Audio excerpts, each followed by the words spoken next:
Tu connais ce moment, 3-4 heures de l'après-midi, le jour 12 ou le jour 40, ça change pas grand-chose. Tout d'un coup, t'es irritable, dans le brouillard, tu pètes les plombs sur ton kid pour rien, puis t'as une petite voix qui arrive. Juste une fois, tu le mérites. Oh, t'as eu une grosse journée. Ça, tu penses que c'est un craving, tu penses que t'es faible, puis tu penses que ton cerveau essaie de te saboter encore une fois. C'est pas ça. Ou en tout cas, c'est pas juste ça. C'est ta glycémie qui crash. Et ça, personne au centre de rehab te l'a vraiment expliqué. Moi, c'est François, 30 ans dans l'industrie des aliments bio, des produits naturels, des suppléments. Je suis parrain dans les 12 étapes depuis un bon bout et aussi je suis impliqué dans un centre de traitement des dépendances. J'ai presque sabordé ma sobriété au début, plus d'une fois parce que je pensais combattre ma tête qu'en réalité, je combattais mon pancréas. Personne m'avait dit ça. Là, je vais être clair sur quelque chose. Les 12 étapes ou n'importe quel programme de rétablissement, ça s'attaque à ton esprit, à tes comportements, puis ta spiritualité. Ça, c'est essentiel. Puis ça a sauvé ma vie et ça continue de la sauver jour après jour. Mais ton corps, lui, il a pris un coup, un méchant coup pendant toutes ces années-là. Puis ça, personne n'en parle vraiment. Tu sais, ton corps physique, il a besoin de se reconstruire en même temps que ton esprit. C'est pas un ou l'autre, c'est les deux ensemble. Ça, c'est vraiment important. Et c'est pour ça que je vais commencer à creuser de plus en plus le côté nutrition et reconstruction physique dans mes vidéos. Pas pour remplacer ton programme, mais pour complémenter tout ça. C'est vraiment un arsenal d'outils qu'on a besoin en rétablissement. Parce qu'un corps stable, ça donne un esprit qui a une meilleure chance de rester stable lui aussi. Alors voici ce qui se passe vraiment dans ton corps.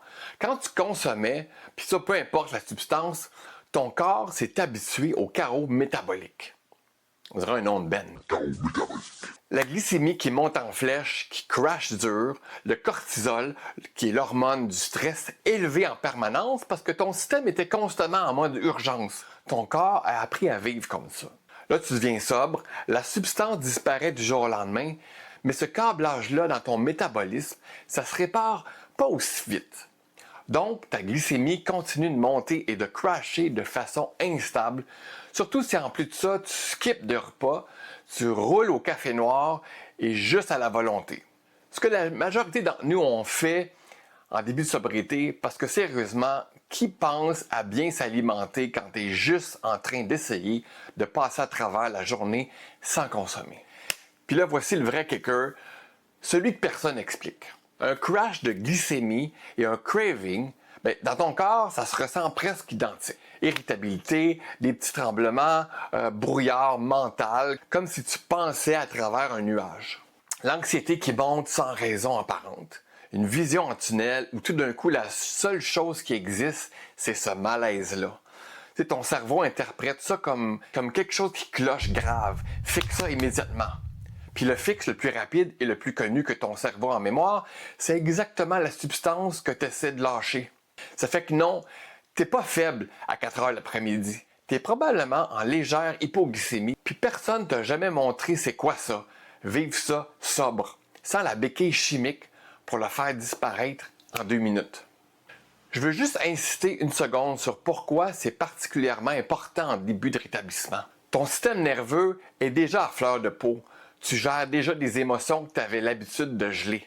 Si en plus de ça, ton corps te lance des signaux de détresse physique à cause de ta glycémie, là, tu additionnes 2 sources de chaos au lieu d'une. Et ton cerveau a de la misère à faire la différence entre les deux. Stabiliser ta glycémie, c'est pas juste une question de nutrition. C'est littéralement une des choses les plus simples que tu peux faire pour réduire le bruit dans le fond de ta tête. Ça me ramène à un autre point. Se reconnecter à son corps. Même une marche de 10 minutes après un repas, rien de compliqué là. Pas besoin d'aller courir un marathon. Juste une petite marche, ça l'aide ton corps à gérer le sucre plus efficacement et ça te ramène dans ton corps au lieu de juste vivre dans ta tête. On est bon là-dedans, nous autres, vivre dans notre tête. Puis ça, c'est exactement ce qu'on essaie de reconstruire ici, la connexion. Puis si t'es pas encore là physiquement, commence petit. Un petit 10 minutes, c'est bien en masse pour faire une grosse différence. 3 affaires concrètes, simples comme bonjour, pas besoin d'abonnement au gym, pas besoin d'acheter rien de fancy. 1.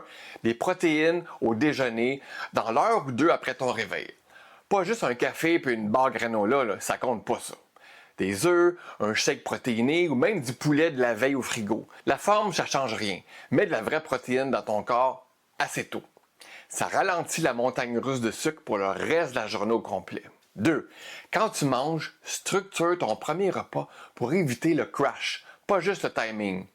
Que tu fasses 3 repas, du jeûne intermittent comme moi ou autre chose, le vrai enjeu, c'est pas la fréquence, c'est ce qui se trouve dans ta première bouchée de la journée. Évite les carbs au premier repas, genre les pains, les céréales, le jus, les pâtisseries, puis même les fruits tout seuls. Ça spike ta glycémie fort. Et ce qui monte fort, ça redescend fort 1 heure ou 2 plus tard. Exactement le genre de creux qui ressemble à un craving. Mets plutôt de la protéine et du bon gras dans ce premier repas, puis ça peu importe l'heure que tu le prends.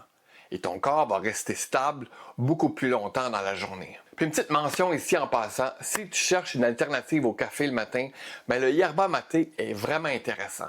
Ça donne une énergie plus stable, moins de montagnes russes que le café seul pour beaucoup de monde. Rien de magique, mais ça vaut la peine d'essayer si le café te donne des hauts, des bas ou ça te donne des shakes un peu. 3. Coupe le sucre rapide tout seul, sans rien d'autre avec. Un beigne ou un jus tout seul le matin, ça va te donner un buzz de 10 minutes, puis ça va te donner un genre de down 1 heure plus tard. Ça ressemble-tu à quelque chose? Exactement le genre de crash qui se confond avec un craving. La règle simple, mets toujours une protéine ou un bon gras avec ton sucre ou carrément évite-le le matin si tu peux. Maintenant, parce que je sais que ça va sortir dans les commentaires, oui, il y a des composés naturels que la recherche associe à une meilleure stabilité de la glycémie.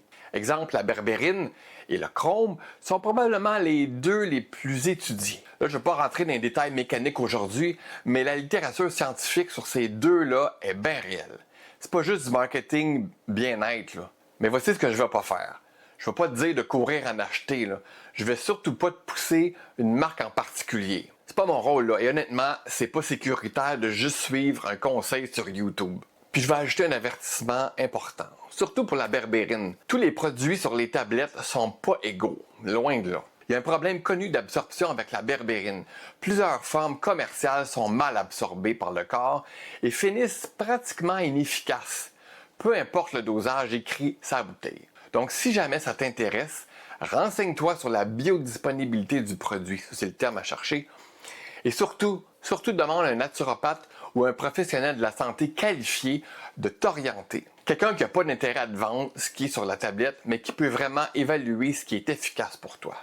Puis ça, c'est pas négociable. La science est intéressante, mais demande à un vrai professionnel avant d'ajouter n'importe quoi à ta routine. Le point principal aujourd'hui, retiens juste ça. Si tu te sens comme de la merde à 4 heures l'après-midi et que ton cerveau te dit que c'est un craving, demande-toi d'abord c'est quoi ton dernier repas et c'était il y a combien de temps. 9 fois sur 10, c'est pas ta volonté qui flanche, c'est ta glycémie qui essaie de te parler, puis ça, personne ne t'a jamais montré comment l'écouter. Alors, on se retrouve dans la prochaine vidéo où je vais sûrement parler de oméga 3 et de bons gras, d'acides gras essentiels et comment c'est important au niveau cérébral pour tout ce qui est reconstruction, surtout après avoir scrappé notre corps pendant de longues années. Tu sais, moi, je suis un nerd, j'aime fouiller, j'aime chercher, j'aime expérimenter sur moi, puis les gens alentour de moi. Donc, je suis pas un gars de laboratoire, puis je suis pas un médecin. Je suis juste quelqu'un de passionné par le bien-être, par mon bien-être et par le bien-être de ma communauté de rétablissement. Alors, j'espère que ça t'éclaire puis que ça t'aide un peu. Puis, n'hésite pas à communiquer avec moi si jamais tu as des questions ou tu veux en savoir plus. Merci.